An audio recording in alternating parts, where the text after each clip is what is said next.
Is it true that Vasco da Gama was escorted to India by a Gujarati merchant? So Vasco da Gama was a Portuguese sailor who was looking for India. Uh, in the 15th century, I believe the Ottomans captured Turkey, they captured Constantinople, and they cut off the land route between Europe and India. The Europeans used to trade with India for various precious things like gold. Actually, they did not trade for gold. They imported spices from India and various textiles and other things, which were all considered to be luxury items in Europe. And in return, they sent gold to India. And that's why India is used to be the world's the world's gold storehouse. India was the gold rich country in the world. Even today, it is to some extent. So the Europeans were dependent on these luxury items from India. They prized these and valued these items very much: spices, textiles, and all these finished products. So when the Turks captured Anatolia and Greece, parts of Greece, etc., they cut off the trade routes between Europe and India, and that's why people like Columbus, Vasco da Gama, they started looking for alternative routes to reach India.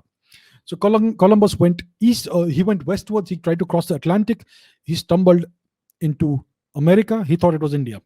Vasco da Gama decided to let me show the map. The map once again. Okay, where is the map? So Vasco da Gama decided to move out of Portugal, which is here. As you can see, this is Portugal. He went southwards. He went around Africa, around the Cape of Good Hope, and he was looking for India. So he came across this kingdom of Malindi. Malindi is here in Kenya, and I believe I think it's somewhere here that he met an Indian merchant, because Indians they had been living in Eastern Africa for centuries or maybe thousands of years, and they used to trade there.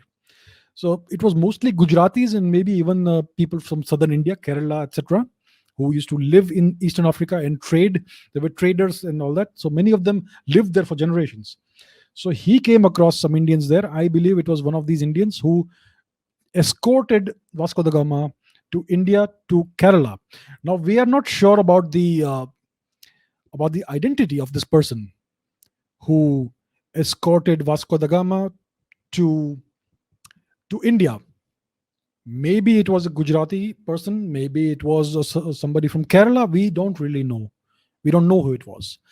So, and the records, I mean, we don't have records of exactly who the person was. So there is a great deal of speculation. Some historians have speculated that the person was a Gujarati merchant. Some people think it was somebody from Kerala or southern India. We're not sure. What we know is that he most likely met this person in Malindi, in the kingdom in the Sultanate of Malindi.